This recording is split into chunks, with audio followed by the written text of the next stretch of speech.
Hello, everyone. Welcome back to Born to Be Rich podcast. I am your host, Judy King, and we have a really close friend of mine who is a guest today and a very special woman who is doing incredible things in the world. Thanks for being here, EmmaJane. Oh, thanks for having me, Judy. Such a pleasure. And so, can you please share a little bit about you? We want to know, like, what's your history, what's your background, who are you about? I mean, it's a big question when I give it to you in that, but share us a little bit about your backstory and what you're about and what you do in the world. Awesome. Well, first of all, I'll say that I've only just changed my name to Emma Jane. It was EJ. So and people will know me in this personal development space as EJ Love. So I am trying to use Emma Jane more. I am using Emma Jane more, and this is my birth name. So it's something that is feeling more resonant for me. So I appreciate you using that, although it will take a bit of getting used to for many of my friends. So, look, that is a big question, Judy, because I feel like as many of us, there's just so many evolvements, there's so many different transformations that I've been through.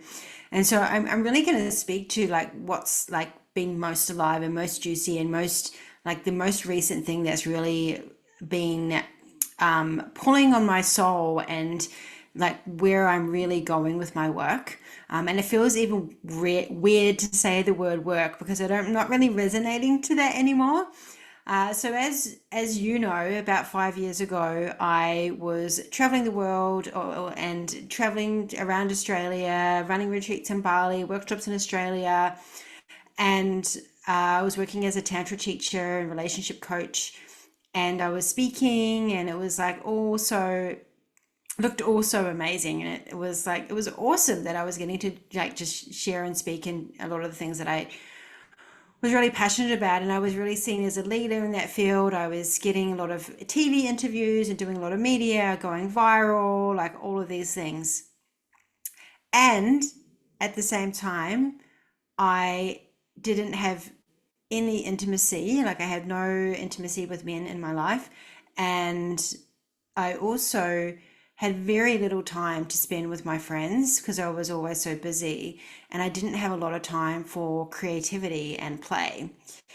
And if you'd asked me back then if about creativity and play, I probably wouldn't have made it a priority. I probably wouldn't have even thought that there was something that was important. I would have said that, this is what I'm doing in my work, and but I wasn't really. And but something that I would often feel some sadness about was actually the fact that I was running these workshops helping people with intimacy. And I was like, oh, I'm not making any time or space for my own. There would be moments of sadness about that, but then I'd just get so busy working on the next event and working on the next thing I'm launching and the next travel that I was doing for work. And it was in 2019 that I actually hit burnout, and I couldn't work. And I know that you've been through this, so you know what it's like. Mm. And I did not even want to help people. I was like, what's the point? Like, I feel lost, I feel worthless, I feel hopeless, I don't know who I am if I'm not helping people, but then I've got no energy to help people, and trying to keep working on myself at the same time, trying to heal this thing that I didn't know at the time was burnout, but trying to fix myself. And one thing that really happened is when I was searching for answers online, I was like in some groups and I was like, oh, well, this is what I'm experiencing. Like, I don't know what to do. And one person said to me, what really helped with me was that I asked myself, what are the things that are really fun for me that I never had time for before? And I sat with that and I was like, oh, I'd really love to do improv classes. And so that's one of the things that I went and did. And that made me realize how much I was missing play in my life. And that started a roll on effect and an inspiration of like, oh, like I actually really love this, and I really love creative expression, and I really love performing. And there is something in me, something deeper that wants to be expressed here. And I also joined a dance troupe, and we were creating like storytelling dance performances. And I started doing a lot more somatic and nervous system work, and that was helping me heal my burnout. And that just became this whole thing around play. I'm like, oh my God. And I read this book actually called Play It Away. And that really helped me understand the value of play because I never valued it before. So that started my whole journey into making play and particularly intimacy, play in intimacy and play in purpose, and creative expression, such a big part of my message and what I do. And also, at the time, I started dating again, and I started exploring intimacy. And I'm not with my partner that I met then, but I was met someone, and we had like, as you know, Judy knows my ex partner. We had a very playful relationship. Like I had never experienced playfulness in that relationship, and it really opened me up so much, so many different parts of myself. So I've experienced like the play in the work and the play in the relating, and it just has liberated me in so many different ways. So that's really like the succinct version of what actually is an ever ongoing story in my journey of awakening to play. I love it so much. It's so beautiful. And I think too, it's very easy for us to talk about play. And, I speak about play a lot with my clients as well. I call everything play, like home play. I don't call it homework. I call it home play. Same. I use these words and things, but then I also, same as you, it's like, am I really playing as much as I could really play? I actually set myself a challenge this month to play every day and be more silly and be childlike again. And it's been so much fun. And Curtis and Brooklyn have been looking at me and going like, what's wrong with you, mum? So that's great timing that we're bringing, you in and having this conversation. So I think it's that whole piece is a really important conversation because we can talk about play and think maybe we have the spirit of play and talk about play, but what does it really mean to play as a woman in business, as an entrepreneur, like or even in intimacy? What does that look like? Like, what does that actually look like Yeah. for someone? Yeah, well, I think it's different for everyone. And one of the things that I encourage people to look at is what is it that I love to do as a child that was actually shut down? What how did I love expressing myself? That somewhere along the lines that got either shut down or got devalued as not important or not valuable. And something that happened for me as a child is that I don't actually have a recollection of this, but there are school report cards that I've read when I was 5 and 6 that say that I used to get up in front of the class and perform for the class. I have no memory of that. And I'm like, when I read the reports, I was like, that's not me. Like, that is not how I remember how I was as a child. What I remember was being very shy and quiet and too scared to put up my hand, even though I knew the answers, and being very studious and doing my homework and achieving and being a straight A student. That's how I remember being very shy. And so that says to me, somewhere in there, I got shut down, or I felt embarrassed, or someone judged me, and I decided it was not safe to fully express myself. It was not safe to be a performer. It was not safe to be creative to some degree. There was something in there. It was not safe to play. And then I was a very playful child, but somewhere along the lines, it was not to be seen, and so that would be the first thing is like, what are the things that, are actually longing to be expressed? And there's so many people that I've spoken to in business and women in business that are in a high achiever role. And the high achiever role says, I must achieve XYZ before I can play, before I can give myself a break, before I can rest. And that level of success is a very elusive because there's always the next thing, the next thing, the next thing. And there's no like, oh, this is it, I'm here. It's always the next thing because it's coming from an identity that can never be satiated because the need is never truly met because there's always more. So for me, that play was actually the medicine for my high achiever role because there is no achievement in play. I mean, there's competitive play, so you might want to win something, but like play is just for its own purpose. So for women that are in business, what the first thing I'd say is like, is what you're doing, does it actually feel like play? because sometimes I think that we're doing something because it's based on our conditioning to be a high achiever, or a caretaker or a rescuer, and we're helping people because we're trying to fix something that was broken in childhood, or we're getting validated because I'm helping all these people, rather than there's actually something on my soul that is longing to be more fully expressed, that would actually feel like this feels like play for me because I just love doing it every single day.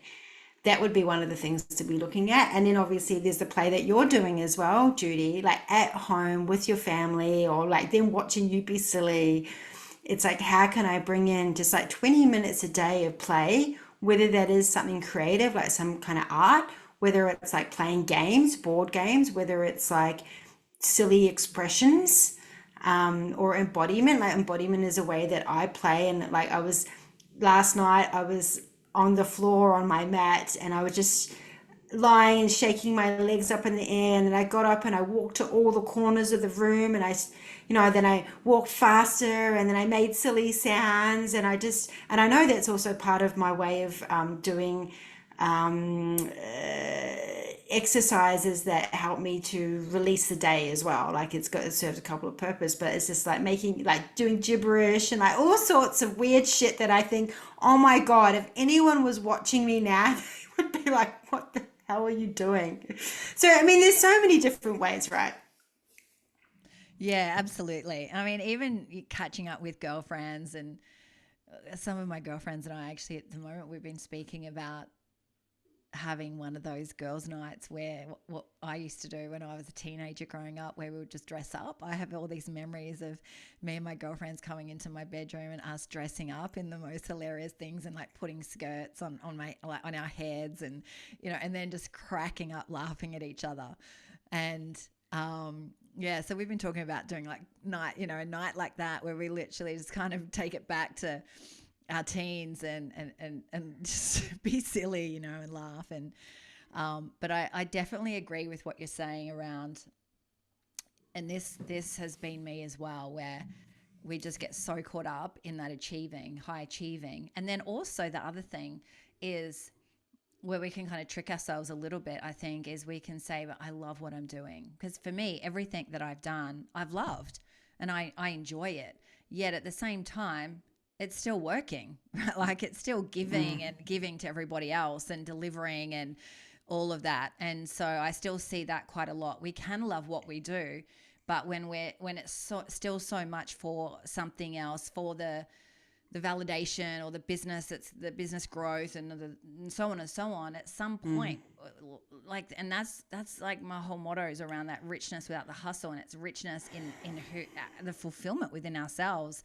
And what you're here and so deeply passionate about, this play side of things, helps women actually take those moments, right, to be with themselves, and even pleasure and little moments through the day where you can just be silly or go and do something you enjoy or do some art or be in your creativity is so key, right?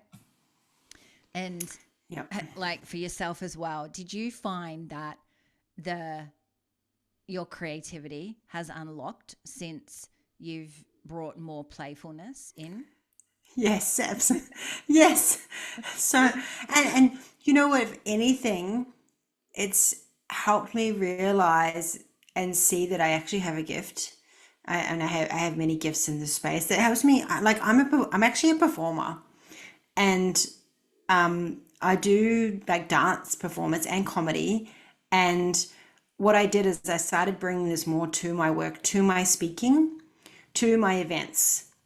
And I know you've been there. You were there one time when I did a performance with there's like wearing all these masks, like the high achiever and the caretaker, and Yeah. like I've done that performance several times, and people end up in tears, and they end up like I've had standing ovations, and I'm like, it's like this. Remember the first time I was like shocked because all these people stood up and started clapping. It's like, oh my God, like actually, I think there's something in this. Like, and I loved creating that performance because it had a message. It had a message about how painful it is to wear all these masks in our life, and how freeing it is and liberating it is when we get to take them off, and the journey that it is. And I got to create that through performance, which felt like that creativity is play for me.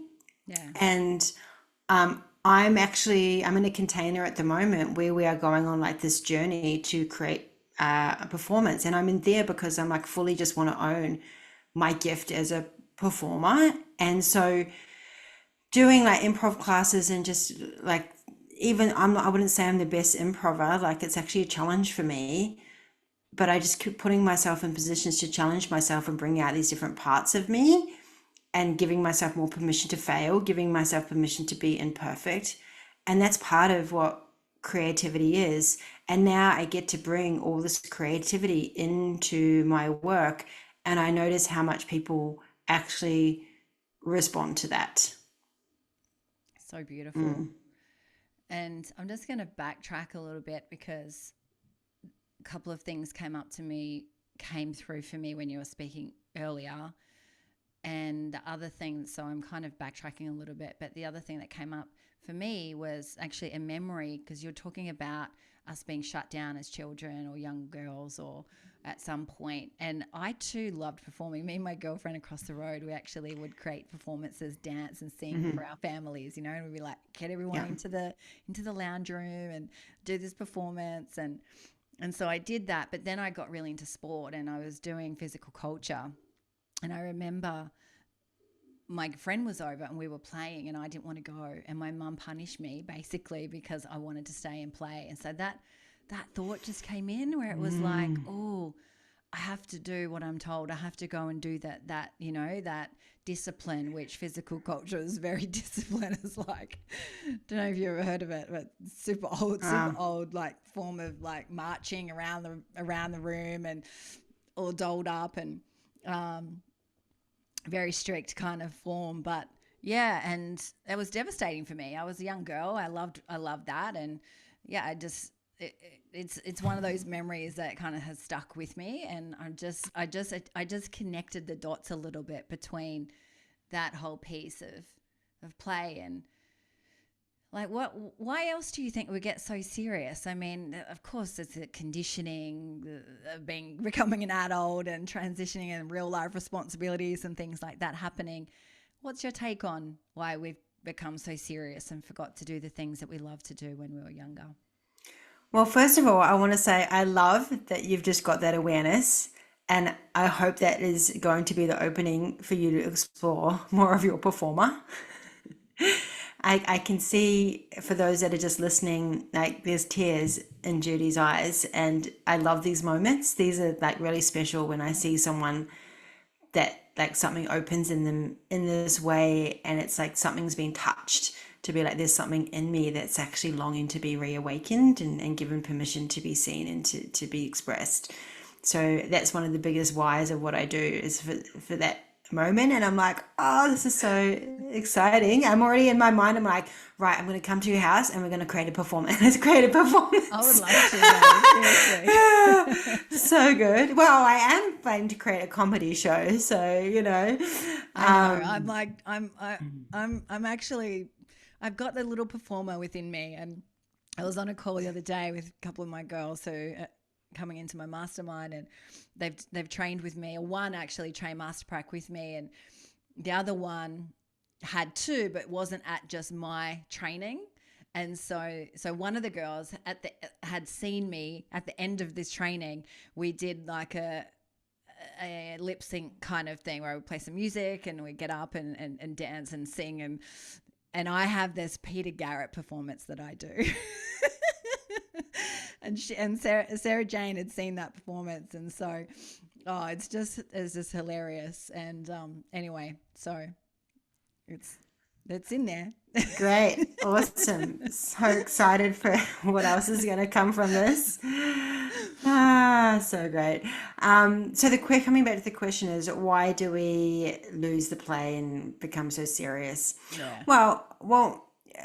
One thing, and this is something I've had to really grapple with, is that it's just like play is not really seen as valuable in the world, as something that is like as valuable as some form of work. Yeah, it's not treated. It's treated as frivolous. It's treated as something that you get to do after you've worked hard. And also, one of the things that I've really had to journey with is knowing that I'm here to teach the world how to play, and having to work through, oh my God, are people, how do people gonna, how am I gonna like get people to see the value of this? What people are not gonna pay for this? Like all this kind of stuff. And it has taken a while to get there, but I've made it.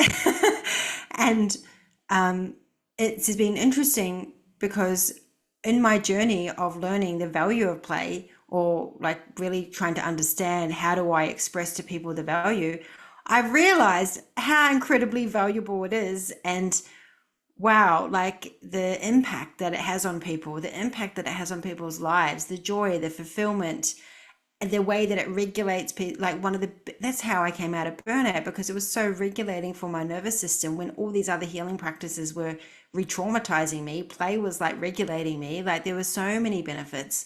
And sometimes I want to be like, if only everyone could realize how liberating and freeing and fulfilling it is when we truly get to play. And sometimes I think to myself that, like, wow, I can't believe that I get to do this. Like, I can't believe that I get to do this for work, and like God chose me to teach this. And then I think to myself, that's how it should feel for everyone. That's how we should all feel about our work, that it gets to be that good. And the conversations that I've had with people like this, there's a common theme, right? We're getting a little bit off track from your question, but there's a common theme that I see, and this is the struggle that I've had too as well, is there's like something that people are often working on, like a project or some work thing they're doing, like something like that it's like really helping people.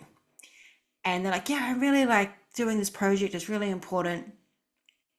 And then they'll say something like, but I'd really love to X, Y, Z.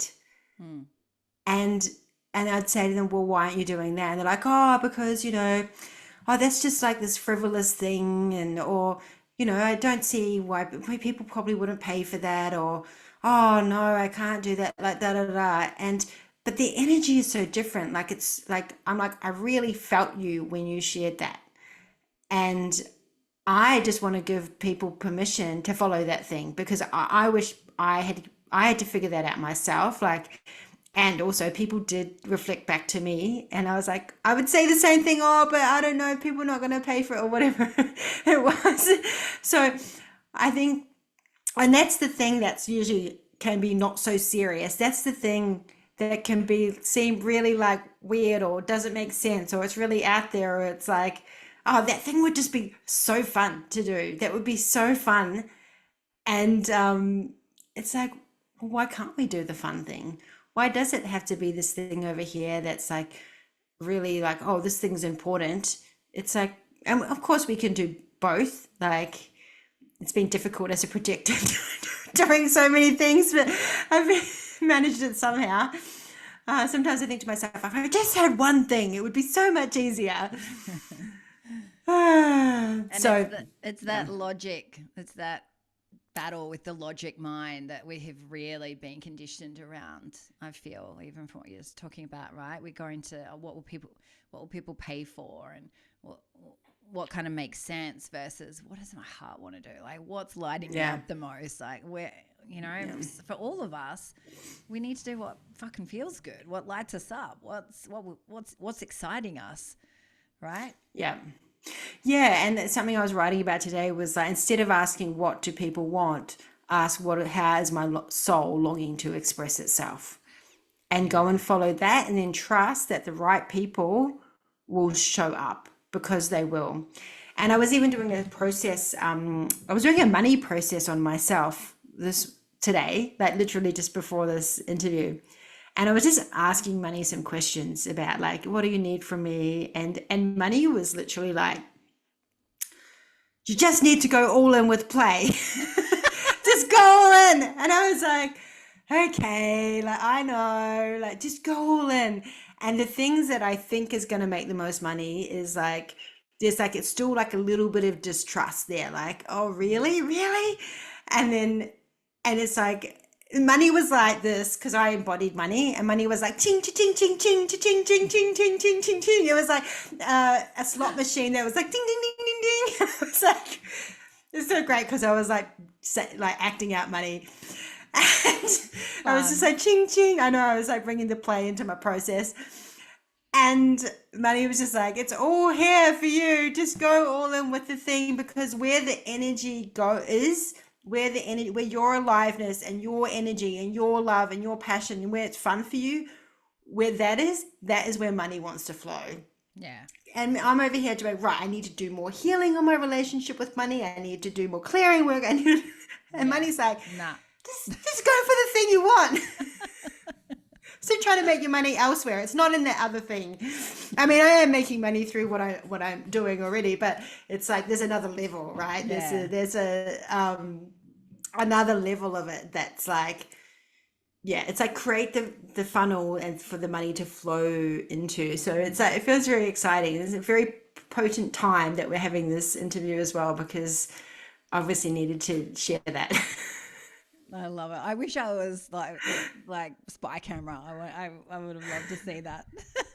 Ching ching ching ching ching ching. It was great. Ah. Oh, amazing. And the other thing I was just thinking as you're talking earlier, I was like, and play needs to be something that we can bring in the moments between the moments, right? So I think it's easy to say, oh, I don't have time. And a lot of people are busy and they probably won't make time initially. So I would love to know any tips or any ideas you have for how our listeners can actually bring in playfulness, just some tips and suggestions, and that might, spark up some creativity for themselves as well of how they could just bring that in between life, like while they're Yeah. driving or while they're in the shower or, doing Yeah, yeah, something yeah. that's really simple that they're already doing. Yeah, okay, great. So, so some of the things that I do is like, so when I have a shower, I put on music and I will like dance in the shower. I'm not much of a singer in the shower, but sometimes I will, but I'm more of like a dancer and sometimes I'm a bit of a sensual dancer in the shower.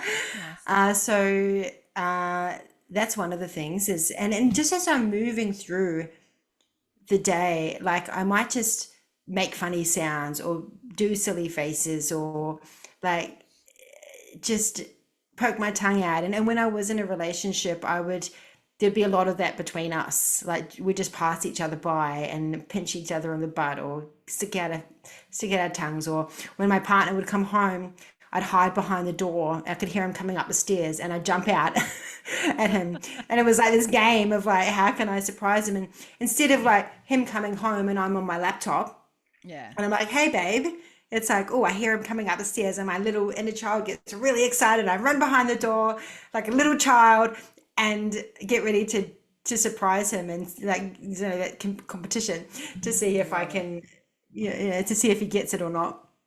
Um, and then also like, yeah, in the car, same thing. Like, I love audiobooks. So yes, I'll listen to audiobooks, but sometimes I'll just put the music on and I will sing loudly or ridiculously. Very good for toning the vagus nerve as well.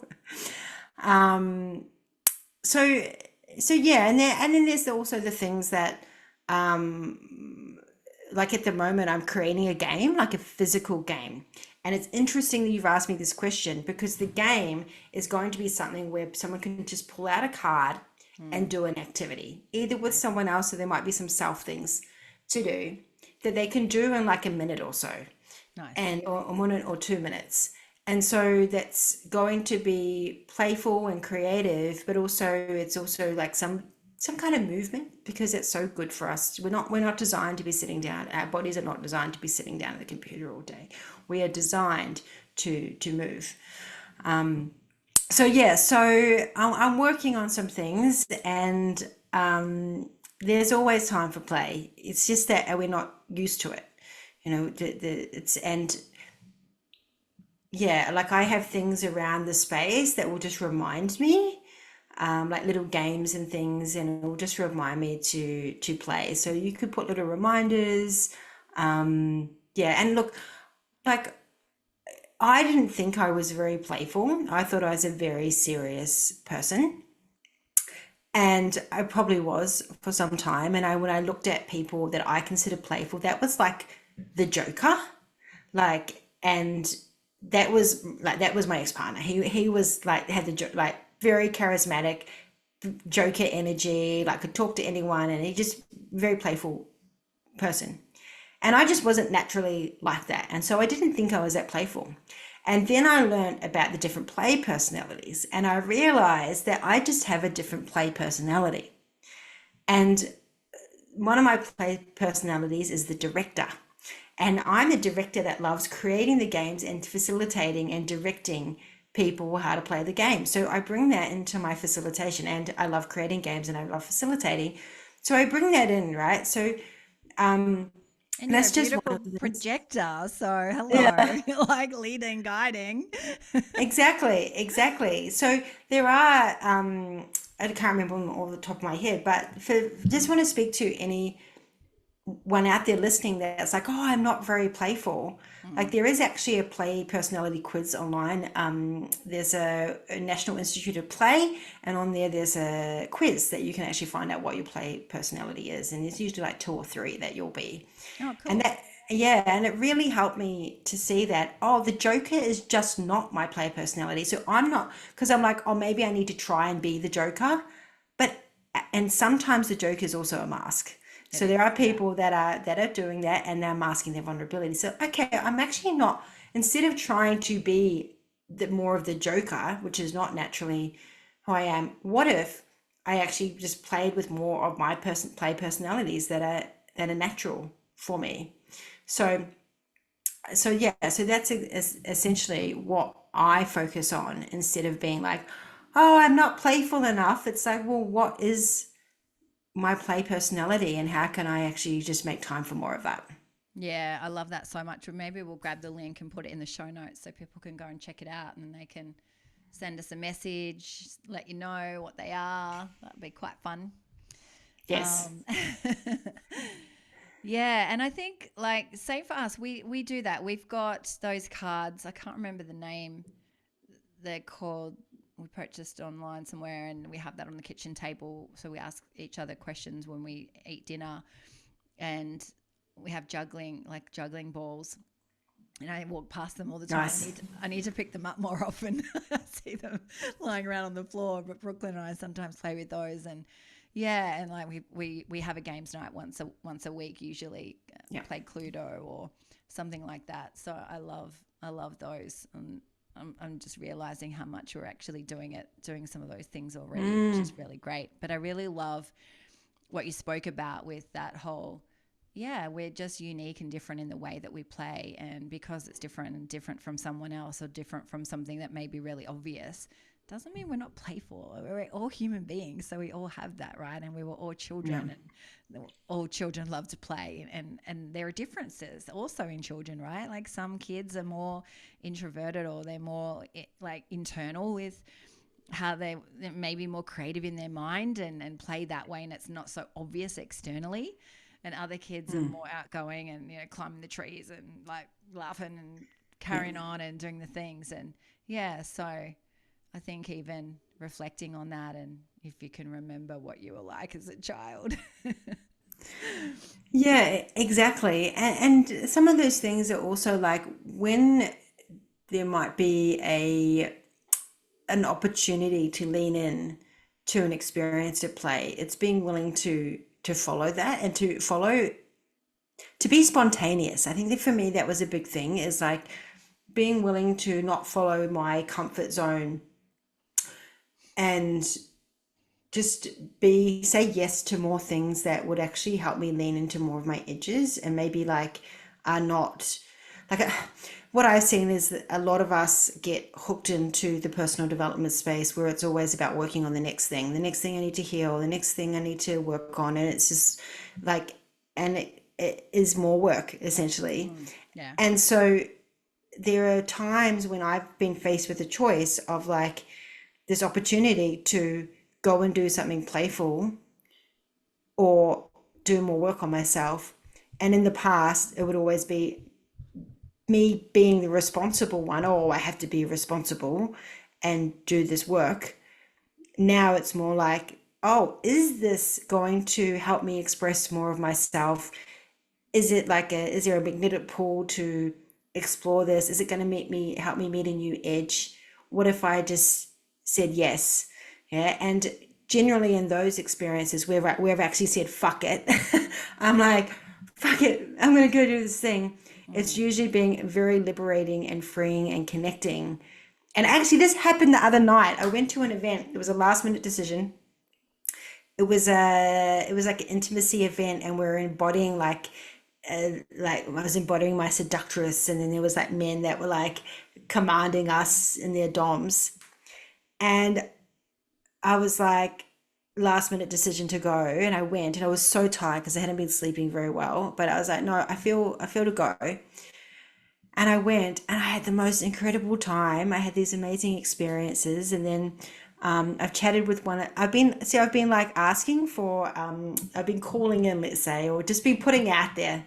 I don't really like the term calling in, putting out there. And I want someone to practice exploring being submissive with and exploring this domination submissive archetypes essentially. And I've been like kind of looking for it in terms of like being on apps and stuff, and it just hasn't been happening. I'm like, oh, this is exhausting. This feels like work. This feels like work. And so I just was like, you know what? I'm gonna take myself off all the apps. I took them off, and then I followed the poll to go to this event. And then I ended up talking to one of the men after, and we're having a conversation after this interview about the potential of getting practicing these archetypes with each other. And he's been doing a lot of courses and things around embodying more of that energy, and he was wanting more women to practice with. And I'm like, oh my god, this is perfect. So me just following that, like, oh fuck it, I'm just gonna go, is may evolve into me really getting to practice exploring another part of myself that I'm longing to explore. I'm longing to explore this energy in me that wants to let go of control, that wants to be taken care of, that wants to not have to think about anything or not make decisions, and be in this like a playing with my submissive. And it doesn't even have to be in a sexual way. It can, yeah. So we'll see. We'll see. But that's like an example of like just being spontaneous and not. I could have stayed home and been like, oh, I need to be responsible and get my sleep.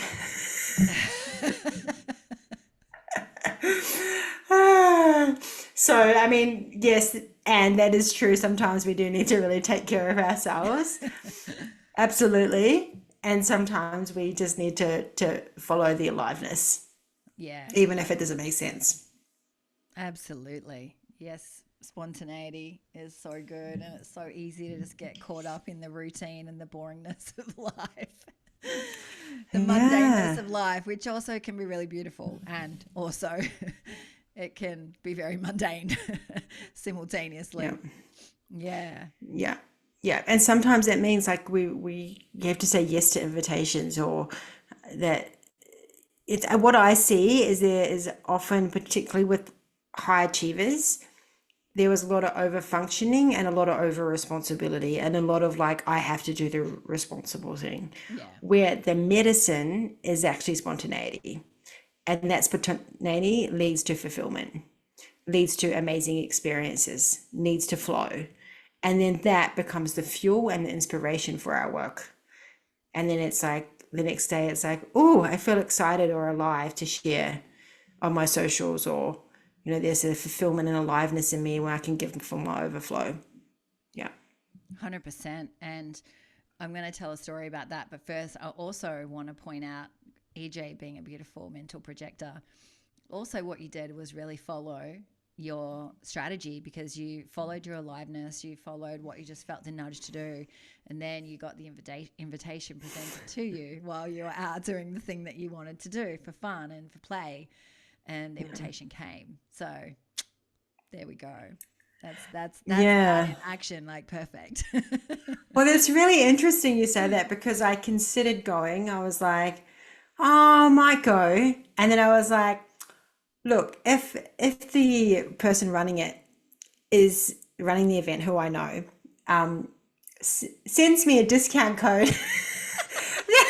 I was like, I'm going to take it as a sign. And she did. She's like, hey, I need some more women for this event. Here's a discount code. I was like, okay, I'm going to see if I'm going to share it with some of my other women in my community first. And then I was like, okay, I think this is for me. Wow. I mean, you asked for it and it was delivered. So, hello. Yeah. Yeah. So good. So, the other thing was what I was going to say. What was it now? It's gone. You had a story. I did have a story. Oh, yeah, that's right. I was going to say, when I was so immersed, it was 2000 and end of 2017 through 2018, that year when I went all in on my coaching business after I retired from the fitness industry. And I was literally just so focused, work. I wasn't working out. I was just so burnt out from the fitness industry. And I literally was just working, and I was maxed out, one-on-one clients, and then attempting to scale to 7 figures. And I was so stuck creatively. Like, ugh. I had a social media manager, and she was like, you got to create this, and you got to do that, and all this video content and blah, blah. And I was like, I was so stuck creatively. And I'll never forget how horrible that felt. And what I learned and what I've learned over the years was that stuckness, that lack of creativity was stifled because I wasn't bringing in any play, any pleasure, any time for me, anything like that. And gosh, that even just talking about it just feels really like, and so the power of play is so potent, like you say, just like silence, stillness, fun, laughter just unlocks things within us, right? That just allows us to tap into our imagination, because really that's where our creativity lives. That's why as children we're so creative, because we live in our imagination, and as adults we move out of imagination into logic and our conditioning, but mostly a lot of the times operating from logic versus that imaginative space. And I think that play just really unlocks that imagination side of things for us, which is really cool. Yeah, absolutely. And I feel like it really fills our cup to want to be able to give from our overflow. And it creates, innovation essentially, like makes us like it accesses parts of the brain that gives us more imagination, gives us more innovation, and it takes us away. And I particularly found this in improv, from the stories that are afraid to fail, that are afraid to get things wrong and make mistakes and all of that. In play, it's not really about that. And it's so beautiful how play just gives us more permission to just bring more of ourselves to life and bring more of ourselves to what we're doing. It's also interesting that at the moment I'm got some opportunities to bring play into the corporate space, and with the message of the importance of bringing play back to work for greater creativity and innovation, for more connection. And one of my past clients who came to one of my trainings, he's from government, worked in government his whole life basically. And he said to me, he's like, you need to take that training and bring it into the corporate, because most of the training, most of the leadership trainings are so boring and dry. And people, they talk about like getting the managers and the leaders or teams to share and give feedback. And he said they're still so scared to give feedback.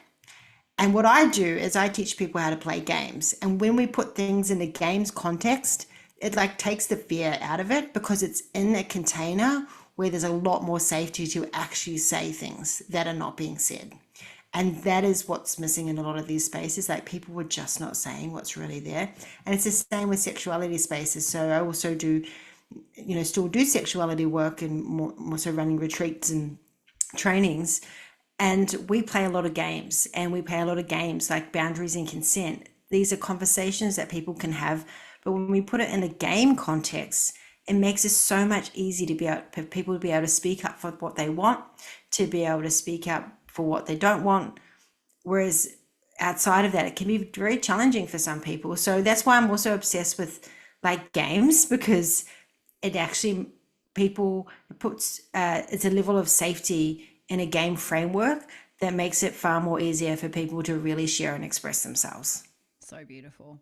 And literally before you started saying this part about the corporate, in my mind, this slogan came into my mind.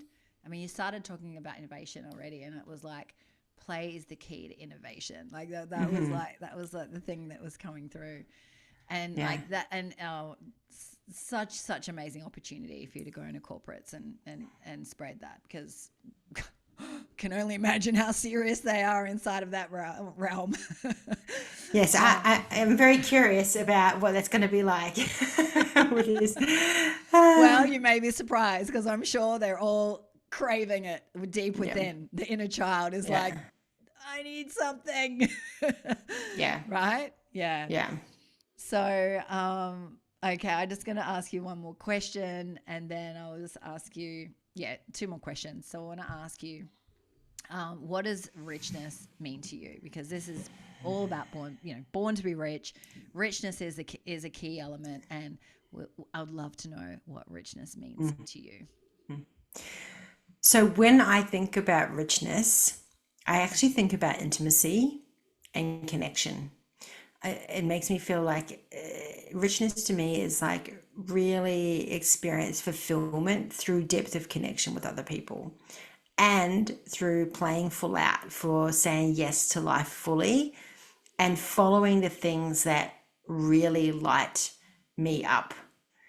There's something I read somewhere recently that I'm taking on, which is like, what I desire to have when I die, what I want written on my gravestone is that she lived life fully. Mm, And that to me is like a rich life. That is richness. That's a rich life. amazing.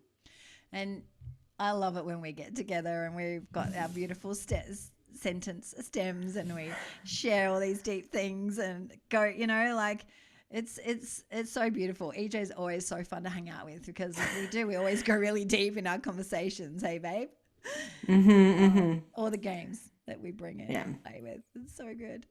And any other words of advice that you would love to give the listeners today about play, bringing play, or final last words? So what I want to say is that there is a thing that's deep inside you. This is to everyone. There's something that you know that's deep inside you that's longing to be expressed. And that thing is a thing that you need to give yourself permission to follow, because that is the key to your fulfillment. And the pain of regret is much worse than any fear that's stopping you. So don't let yourself leave it any longer. Like, start saying yes to what's really on your heart, what's really on your soul, and how you really want to express yourself. Beautiful. Thank you. Yeah. So you are also going to be giving everyone access to your Intimacy Playbook. Yes, so I have a deep intimacy playbook. I created this originally for couples and lovers, but there are games in there that you can do with anyone. There's a lot of like communication games, and so this is like a playbook full of games and also full of sentence stems. So sentence stems are like, I'll give you an example. I feel the most playful when, finish the sentence. So there's lots of sentence stems, and this is the stuff I'm going to have in my actual physical game, but there's like sections with different sentence stems where you would share that with someone and you get to share back and forth.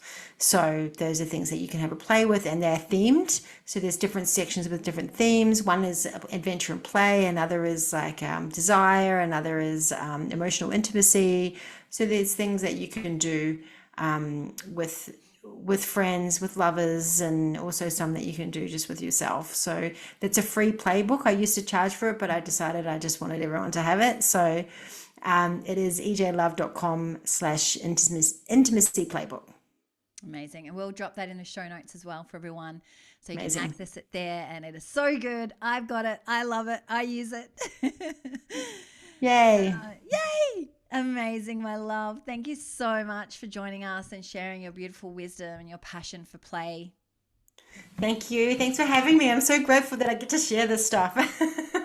I'm excited to see where you take it and to come along to one of your next play events for entrepreneurs or whatever else it is that you're doing, your comedy show or all the things. I might have to get you in there, Judy. Yeah, definitely. Up for it. Yes, amazing. All right. We'll see you all on the next episode.